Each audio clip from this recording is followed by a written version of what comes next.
Guys काफी लंबे time से जीएसटी से रिलेटेड कई क्वेश्चंस आए आप सभी के हमारे पास। सो आज के इस वीडियो में आपको मिलेगा जीएसटी से रिलेटेड हर एक सवाल का जवाब। तो वीडियो को स्टार्ट कर लेते हैं बिना ज्यादा टाइम वेस्ट किए। सो हे गाइस, मैं Vipin Kumar, e-com consultant, online business coach, आप सभी का स्वागत करता हूं आपके अपने यूट्यूब चैनल पार्थ सारथी क्लब में। सबसे पहले जानेंगे जीएसटी है क्या। जीएसटी का मतलब होता है गुड्स एंड सर्विस टैक्स। आसान शब्दों में बताऊं तो जीएसटी एक तरह का ट्रेड सर्टिफिकेट है। यदि आप ऑफलाइन बिजनेस करते हैं, आपका टर्नओवर 40 लाख से अधिक का है तो जीएसटी सर्टिफिकेट आपके लिए मैंडेटरी है। आपको जीएसटी सर्टिफिकेट रजिस्टर करवाना ही होगा। बट यदि आपका टर्नओवर 40 लाख से कम का है तो ये चीज आपके ऊपर डिपेंड करता है कि आप जीएसटी सर्टिफिकेट रजिस्टर करवाना चाहते हैं या फिर नहीं करवाना चाहते। बट यहीं पर अगर हम बात करें ऑनलाइन बिजनेस की, तो बिना जीएसटी सर्टिफिकेट के आप यहां पर बिजनेस स्टार्ट भी नहीं कर सकते। यदि आपको ऑनलाइन बिजनेस स्टार्ट करना है तो जीएसटी सर्टिफिकेट डे 1 से ही मैंडेटरी है। अब इसके बाद हम बात करेंगे रिटर्न फाइलिंग फ्रीक्वेंसी की। अब काफी सारे लोग सोच रहे होंगे ये रिटर्न्स क्या होते हैं। जीएसटी रजिस्ट्रेशन के बाद एवरी मंथ आपको टैक्स पे करना होता है। यही जो प्रोसेस होता है ये रिटर्न फाइलिंग का प्रोसेस कहलाता है। अब इसके बाद हम बात करेंगे यहाँ पर रिटर्न फाइलिंग फ्रीक्वेंसी क्या है। अब काफ़ी सारे लोग सोच रहे होंगे ये रिटर्न फाइलिंग होती क्या चीज़ है। जीएसटी रजिस्टर कराने के बाद एवरी मंथ आपको टैक्स पे करना होता है। ये टैक्स पे करने का प्रोसेस जो होता है इसी को रिटर्न फाइलिंग कहा जाता है। अब भला इसकी फ्रीक्वेंसी क्या है, यानी कि कितने कितने टाइम के गैप में आपको यहाँ पर रिटर्न्स फाइल करने होते हैं या फिर टैक्स पे करने होते हैं। आप सभी की जानकारी के लिए बता दूं, यहाँ पर आपको दो ऑप्शन देखने को मिल जाते हैं, क्वार्टरली एंड मंथली।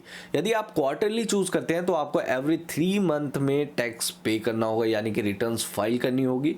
एंड यदि आप मंथली ऑप्शन चूज करते हैं तो आपको एवरी मंथ टैक्स पे करना होगा या फिर रिटर्न फाइल करनी होगी। नाउ रिटर्न फाइलिंग के भी दो तरीके हैं। सबसे पहले हमारे पास आता है जीरो से ऊपर आप कितने का भी सेल करते हो तो उसके ऊपर आपको टैक्स पे करना होगा, जो कि ऑब्वियसली आपके जेब से नहीं जाता है। कस्टमर आपको पहले पे करता है, वही टैक्स आप गवर्नमेंट को पे करते हो। टैक्स आपका आपके प्रोडक्ट के हिसाब से लगता है। लाइक यदि आप क्लोथिंग में डील करते हैं तो आपका टैक्स स्लैब है 5%, यानी कि 5% का जीएसटी आपके ऊपर एप्लीकेबल होगा। यदि आप इलेक्ट्रॉनिक्स के सेलर हैं तो आपके ऊपर 18% का टैक्स लगेगा। सो कहने का मतलब सभी कैटेगरीज के टैक्स रेट अलग अलग हैं। सो आप डायरेक्टली गूगल कर सकते हैं कि आपके प्रोडक्ट कैटेगरी पे क्या जीएसटी रेट लगता है। नाउ पहला केस तो आपको बिल्कुल क्रिस्टल क्लियर हो गया होगा कि जीरो से ऊपर जितने का भी आप सेल करोगे उसका टैक्स आपको पे करना होगा एवरी मंथ या एवरी क्वार्टर, जो भी ऑप्शन आप चूज करते हो। अब यहीं पर हमारे पास दूसरा केस क्या आता है कि आपका कोई भी प्रोडक्ट सेल नहीं हुआ फर्स्ट, सेकेंड, थर्ड मंथ,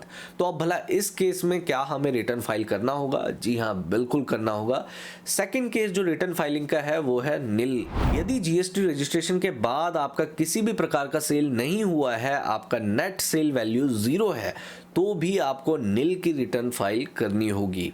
निल मतलब कि 0, यानी कि आपने कोई भी सेल नहीं किया है, ये आपको गवर्नमेंट को बताना होगा। नाउ लेट्स सपोज मैंने जीएसटी अप्लाई किया, जीएसटी आने के बाद फर्स्ट मंथ मैंने किसी भी प्रकार का सेल नहीं किया, तो मैं निल का रिटर्न फाइल करूंगा, जिसमें कि मेरे को किसी भी प्रकार का टैक्स नहीं पे करना है।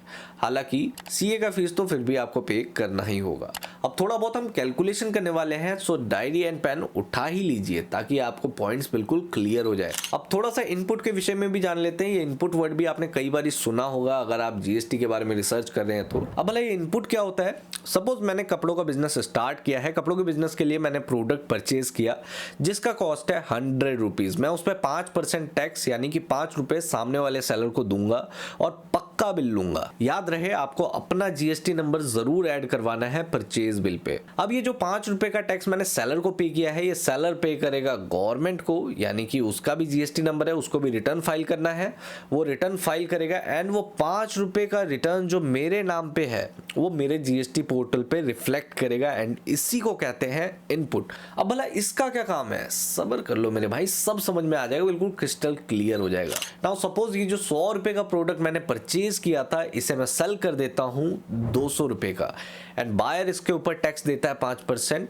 यानी कि 10 रुपए मेरे को टैक्स के नाम पे आ गए हैं। अब यहां पर हमने प्रोडक्ट परचेज भी कर लिया एंड सेल भी कर लिया। अब आ जाते हैं हम अपने फाइनल सीन पे कि ये चीज वर्क कैसे करेगी। नाउ सेल करने के बाद हमारे पास 10 रुपए का टैक्स आता है जो कि हमें गवर्नमेंट को पे करना है, एंड एक इनपुट हमारे पास रखा हुआ है वो है 5 रुपए का।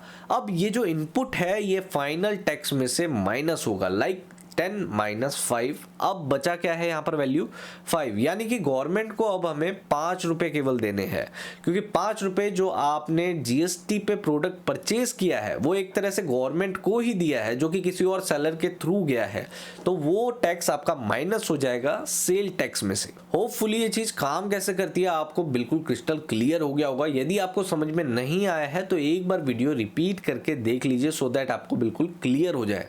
अब बिल्कुल सिंपल वर्ड्स में आप सभी को बताऊं तो परचेज बिल पे आपने जितना भी टैक्स पे किया है वो बनता है आपका इनपुट, जो कि आपके जीएसटी पोर्टल पे रिफ्लेक्ट होता है। बट एक चीज का आपको बड़ा खास ख्याल रखना है कि अपना जीएसटी नंबर आपको जरूर देना है पक्का बिल बनवाने के लिए। यदि आप अपना जीएसटी नंबर नहीं देते हैं तो वो इनपुट आपके पास नहीं आएगा। इसके बाद जितना भी आप प्रोडक्ट सेल करते हैं, सेल करने के बाद जो भी टैक्स आपके पास आता है उस फाइनल टैक्स में से माइनस हो जाता है आपका इनपुट, एंड इसके बाद जो टैक्स आपका बचता है वो आपको पे करना होता है गवर्नमेंट को। अब यहाँ पर सावधानी किस किस प्रकार की रखनी है आपको। सबसे पहले तो जीएसटी खुद से अप्लाई करने का प्रयास भी आपको नहीं करना है, क्योंकि यदि आप किसी भी प्रोसेस में अटकते हो तो जीएसटी मिलने में आपको काफी सारी प्रॉब्लम्स आने लगती है। इसके बाद हमारा दूसरा पॉइंट है, रिटर्न्स भी आपको खुद से फाइल नहीं करना है। ये काम आप किसी सीए या फिर अकाउंटेंट को ही दो, जिससे कि आपके किसी भी प्रॉब्लम में फंसने के चांसेस बहुत कम हो।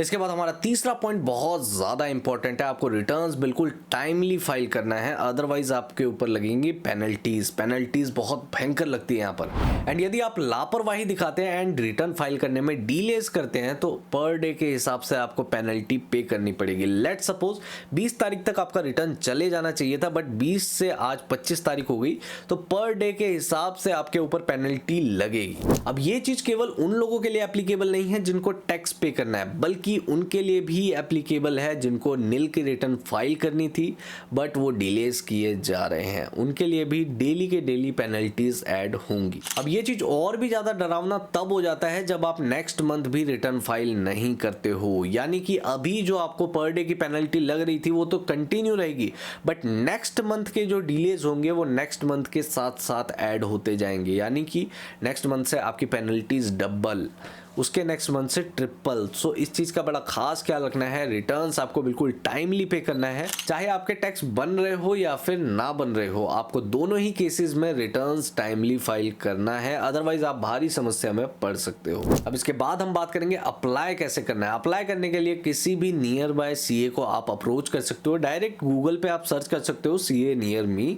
आपको काफी सारे सीए के कॉन्टेक्ट डिटेल्स सामने दिख जाएंगे। किसी भी सीए को आप कॉन्टेक्ट कर सकते हो एंड जीएसटी रजिस्ट्रेशन के लिए अप्लाई कर सकते हो, या फिर जीएसटी अप्लाई करने के लिए आप इस नंबर पे भी कांटेक्ट कर सकते हैं। इसके बाद लास्ट बट नॉट लीस्ट, हमें किन किन डॉक्यूमेंट्स की आवश्यकता होगी जीएसटी अप्लाई करने के लिए। सभी प्रकार के डॉक्यूमेंट डिटेल आप सभी के सामने स्क्रीन पे दिए हुए हैं, आप इसका स्क्रीनशॉट लेके भी रख सकते हैं या फिर इस नंबर पे भी आप कांटेक्ट कर सकते हैं। स्क्रीन पे ये जितने भी डॉक्यूमेंट्स आपको दिखाई दे रहे हैं, इन्हीं बेसिक डॉक्यूमेंट्स की आवश्यकता होती है जीएसटी सर्टिफिकेट अप्लाई करने के लिए। इसका आप स्क्रीनशॉट लेके भी रख सकते हैं। इसके अलावा आज के इस वीडियो को देते हैं यहीं पर विराम। उम्मीद करता हूं वीडियो आपको बहुत ज्यादा पसंद आई होगी। अगर ये वीडियो आपको पसंद आई है तो इस वीडियो को कर दीजिए फटाफट से लाइक। आपका एक लाइक मुझे बहुत ज्यादा मोटिवेशन देता है। इसके अलावा नए हो इस चैनल पे, पहली बार देख रहे हो मुझे, पहली बार सुन रहे हो मुझे, तो इस चैनल को कर लीजिए अभी कभी सब्सक्राइब। वो लाल वाला सब्सक्राइब का बटन करिए व्हाइट और साथ वाला बेल आइकन भी कर लीजिए हिट, ताकि आपसे यहाँ की एक भी वीडियो मिस ना हो जाए। इसके अलावा यदि मन में कोई डाउट है, कोई क्वेश्चन है, नीचे कमेंट में पूछ डालिए। आप सभी के कमेंट में पढ़ता भी हूँ, रिप्लाई भी करता हूँ और जिन कमेंट्स पर जरूरी लगता है वीडियोस भी बनाता हूँ। सो मैं मिलता हूँ आपसे नेक्स्ट वीडियो में, तब तक के लिए पीस आउट।